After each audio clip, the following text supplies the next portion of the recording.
The S.T.A.L.K.E.R series is a collection of hard games.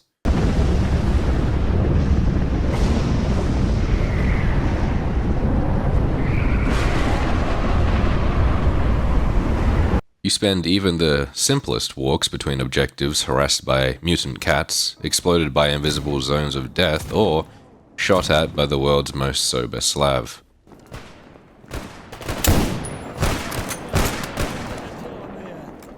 Sometimes all three at once. The games are a gritty bloodbath where one wrong step spells death for your character. One moment you aren't fully alert and you're back at the last safe campfire you had the fortune of stumbling across.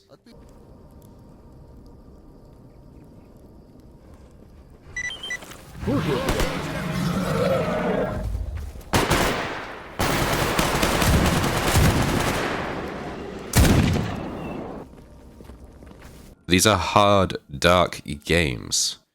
So, why do I love them so much?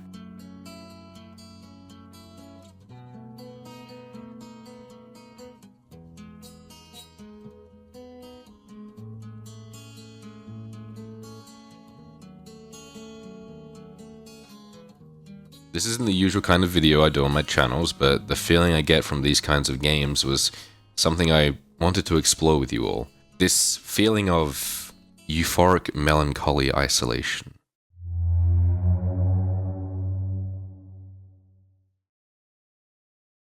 Welcome to the Zone, the 60-kilometer exclusion area outwards from the Chernobyl nuclear power plant. Yes, that one. Set up by the Ukrainian government after the disaster in 1986. Yes, that one. This zone is guarded by the military to ensure nothing goes in or out. Due to the nature of not one but two disasters at the CNPP, the zone is filled with pockets of radiation, mutated animals, and anomalies, strange areas of paranormal events. So what kind of person would be insane enough to try and make their way into the zone? The answer? A stalker. Stalkers are those souls brave or stupid enough to make their way into the zone to chase rumors of treasure, fame, and fortune. Some of these souls have joined factions, each with their own beliefs and goals within the zone, many of them conflicting with each other and causing miniature wars to pop up throughout the zone. Thanks to the sheer ungodly amount of radiation in the area, the local wildlife has mutated horribly.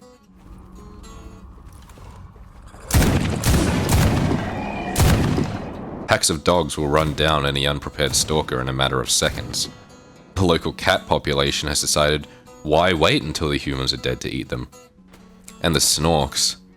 My god, the snorks.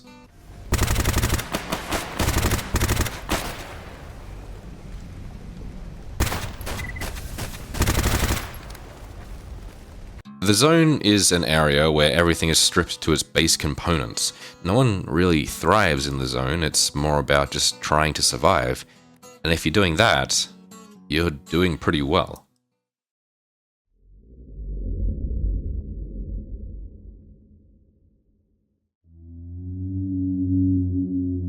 So, we've come to the part of the video where I have to try and write down in words what this feeling is like, when I don't fully understand it to begin with. You know the feeling, the emptiness, the loneliness, but it's not necessarily bad, it's just there.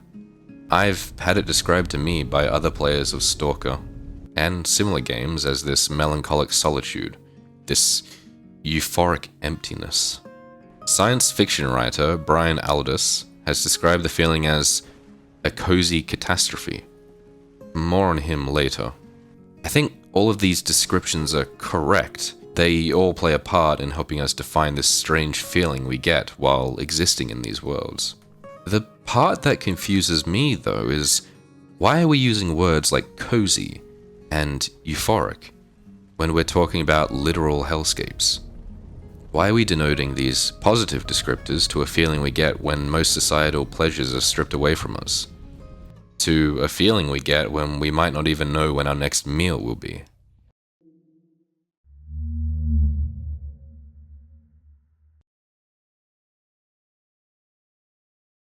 present to you Maslow's hierarchy of needs. Yes, I know, many of you that did 8th grade psychology just physically recoiled, but for those of you unaware, allow me to explain what this is and why I think it plays a part in this feeling we get. As you can see, Maslow's hierarchy of needs is that of a triangle. Yes, I know, many of you that did geometry in 2nd grade just recoiled. This triangle, however, is broken up into 5 tiers, each representing every person's basic needs, ranging from food and water all the way to the top, to meaning and morality. Whatever that means.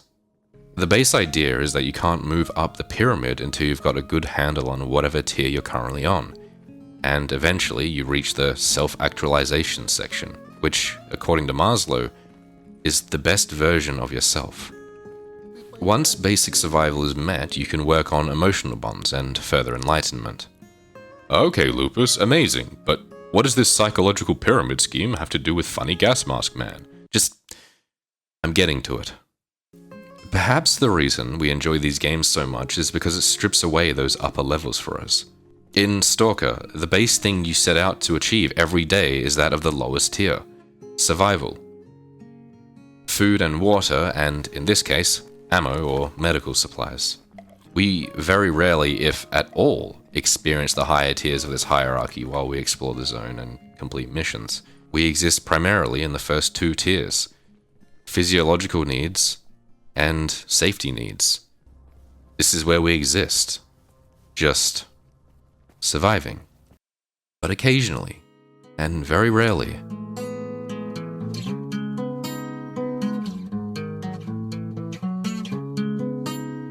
and there it is. When the game does allow you to break out of those basic needs, it's euphoric.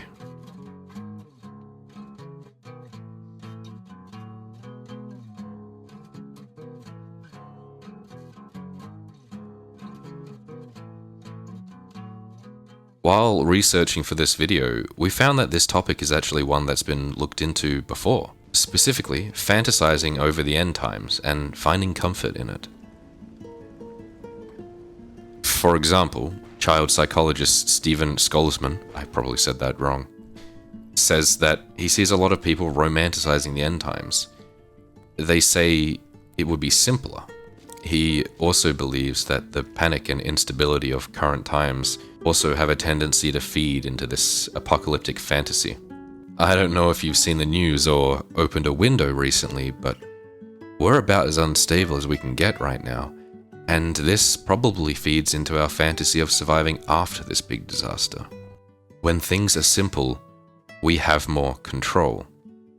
Brian Aldiss derives post-apocalyptic fiction into 2 groups: cozy catastrophe and the pessimistic future of what could come next. The cozy path weirdly suggests that, despite the situation, everything is going to be okay.